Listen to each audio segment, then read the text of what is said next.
Alright guys, TacticalRab back again today. I hope you're all doing well and enjoying your day so far. Welcome to the final day of VCT Masters Copenhagen. Only two teams remain, not the two teams I would have said going into this tournament that would be at this point, but a massive series yesterday to determine another champion we're going to have here for this particular event. And also Sentinels getting SicK back in the building, and TenZ saying that Shroud is just perfectly positioned to do a decent job for them come the last chance qualifier. Very much enjoyed your thoughts in the comment section below. Hit the like button if you enjoy. Subscribe if you are new as always. I'd greatly appreciate it. It really helps out the channel. Thank you very much indeed for doing that one. Couple of updates first of all. Don't really know what it is with the Chinese FPS scene, but I feel like I've heard talks for many years about the fact that match fixing is just so rife in the Chinese Counter-Strike scene, and apparently now it's making its way into Valorant as well, because as is described yesterday, Riot has handed out bans to 13 individuals following an internal investigation into Chinese Valorant match fixing allegations. So that is certainly disappointing to hear, but wanted to mention it for you guys regardless. This another big deal. The exodus of organizations continues to a degree, with Cloud9 releasing the remaining players on their academy team. Now, Cloud9 almost certainly will get a franchise spot next time. They're through, we know, to the next stage. They should, you'd imagine that Cloud9 will get a spot. Seems very unlikely that won't be the case given the power and the size of their organization. But then releasing the academy team, some have said, okay, why are they doing this? Is it because they're not confident in the tier 2 scene? That's been the key talking point in the last few days. Then again, many organizations that are currently leaving might well come back when it has been confirmed, because if you're a Complexity, if you're some of these other organizations, Dark Zero, like Saw Gaming, are you really going to pay salaries for the next couple of months during the off season while there's nothing going on, when it makes really more sense to just,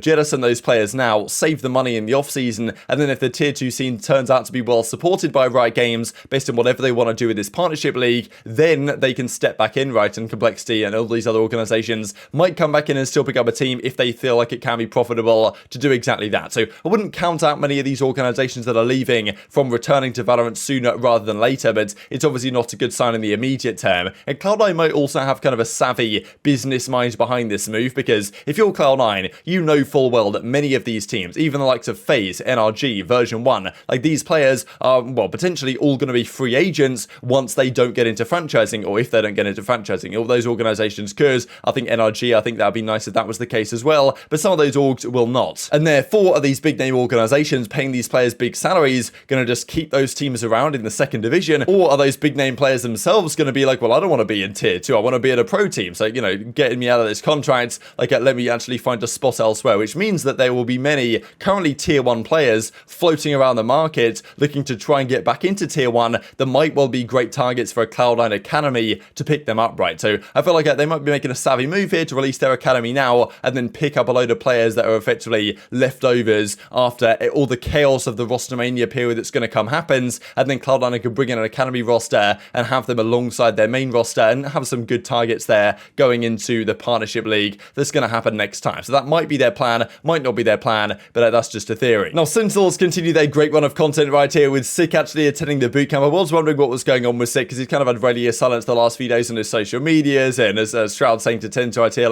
his pencil, it's a regular pencil, but it's pretty big. That's pretty sick, says Shroud. And then TenZ is like, yeah, that's sick over the other side of the room. And the classic meme is that Sentinels will do this, and then SicK will be sitting there, or he'll be somewhere, but he actually is in the building, which is fantastic to see. So, great to see, SicK with the team, hopefully feeling better than he has been the last, several weeks and months, really. But it doesn't seem like SicK's going to be returning to the starting lineup, but, it could be a valuable asset to have on board, give some input, give some feedback, and I guess he doesn't necessarily feel at 100% capacity to play and compete as of yet. They've, of course, got zyppan in the team, but nice to have all the guys together there again. And even there was some talk from cNed on stream that, there is a world in which they still require cNed for some reason. I guess it depends what happens if a player gets unwell, or, things don't work out, but seems unlikely to be the case. They seem pretty confident with the roster they currently have. Shroud's in there, of course, now. zyppan in there. They've got a couple of new analysts on the team as well in Weltis Games, and also Danny Raucus as the coach, so it does seem like they're taking this LCQ success rather seriously. Shroud, of course, has been scrimming. He's been getting the job done. He only stutters on Astra for some reason. I think even Ardis was suffering some stuttering issues and some lagging issues in game yesterday, but Shroud's kind of figure out why exactly does this happen when he's playing Astra. But yeah, TenZ actually gave some thoughts on how Shroud's been kind of faring in scrims, the fact that he's actually playing it phenomenally well, and that his aim, is just unreal aim that we know that Shroud's had for many years, suits Valorant competitive very well indeed. It's a lot of tap firing, it's a lot of burst firing, not a lot of spraying, works very well for Valorant, and is also very experienced in these kind of high pressure special moments that could well be key to Sentinels winning the LCQ when they get to those moments that, well, they of course will have very shortly indeed. I think it's 4th of August that it actually starts, even though I'm not sure that an official date has been mentioned yet. Up for the $3. Has Shroud impressed you in performance on the game so far? Dude, he is phenomenal. It's good, like he has so much experience like playing, like, and he knows like instinctively what decisions to make, and also he's like really like patient. Pair that with some sick ass aim, dude. Like, no, the way Shroud aims is like perfect for Valorant. He does like bursts and taps. See this guy's Phantom, it's so deadly.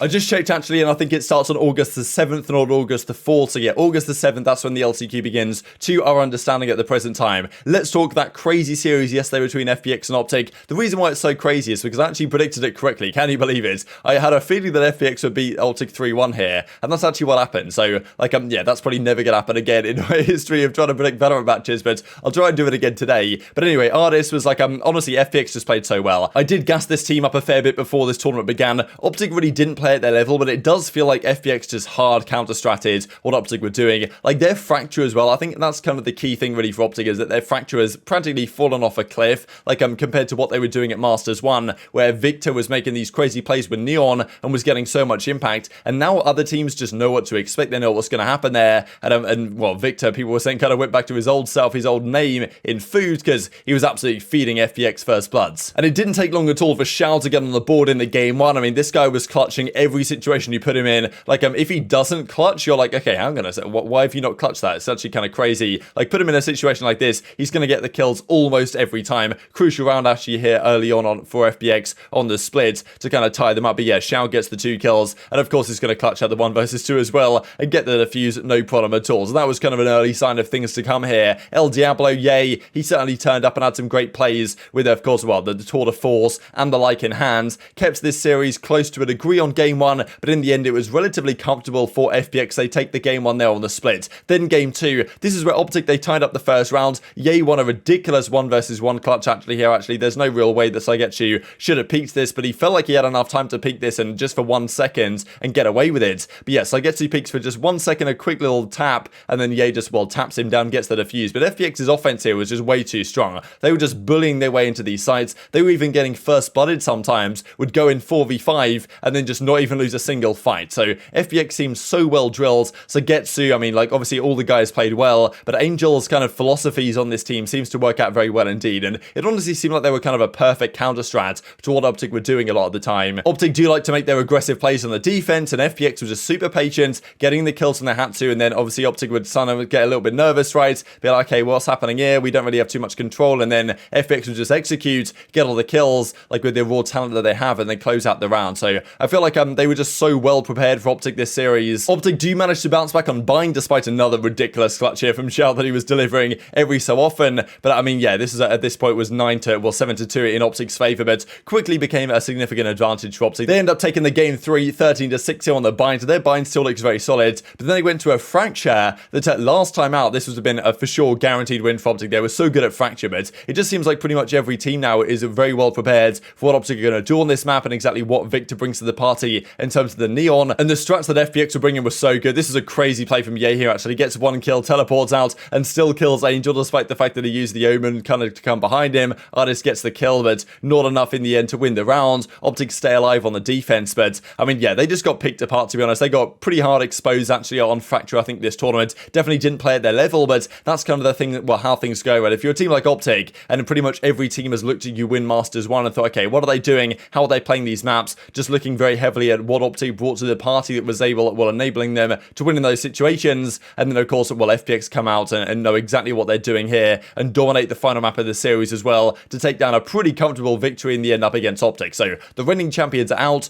The script didn't work out for them. They fall short in the semi-finals or the losers finals this time around. At least I suppose this time they won a map against EMEA teams, but I think it's kind of crazy. OpTic, or like Envy as they're previously known, their run against EMEA teams is now like, what, 1 in 10 map count or something? So it's kind of interesting. Like, OpTic have a good legacy, like they've had good success internationally, but whenever they play EMEA teams, they get absolutely blown out the water, to be honest. So it's kind of crazy how consistent to trends that actually is. And Angel was doing some funny tweets after out as well. He like quote tweets this something from 2020 when he says, I feel like NA Valorant will win something like 4 rounds max against the top EU teams if they win both pistols, he says. And then he says, yeah, this tweet was inappropriate, completely out of line. NA plays great Valorant, it's very hard to beat them. Good game, OpTic. Jokes aside, not even close, right? So Angel kind of rubbing salt into the wound, saying, you know, we were just so much better on the day as Marv says that ends our run in Copenhagen. Thanks for the support, work even harder for champs, right? So yeah, they couldn't defend their title, but they still got top 3, a respectable performance from OpTic, given the fact that I feel like they know they didn't really play near their level. They didn't deserve it. Sorry, says yay. And then also FNS has lost, well, 3 actually to FPX. We're anywhere near our best this event. It showed in every match we played. I know our fans expect more from us. Sorry we did not deliver. Thanks for the support nonetheless. Love the team. Couldn't be more proud regardless. So yes, top 3, not bad for OpTic, but I did feel like most of the series they played were either pretty suspect or against EMEA, they just get blown out every time. What of course that sets up is a crazy final, right? We can see here, like in previous tournaments, there's usually been at least one either, well, there is still an EMEA team here, but this is really the first time we've seen an APAC team in PaperX make the grand finals. Like these are all the previous kind of major finals here, Sen versus Fnatic, M3C OpTic, Ascend M3C champions last season, OpTic Loud of course, from Brazil, and then this time it's PaperX versus FPX, so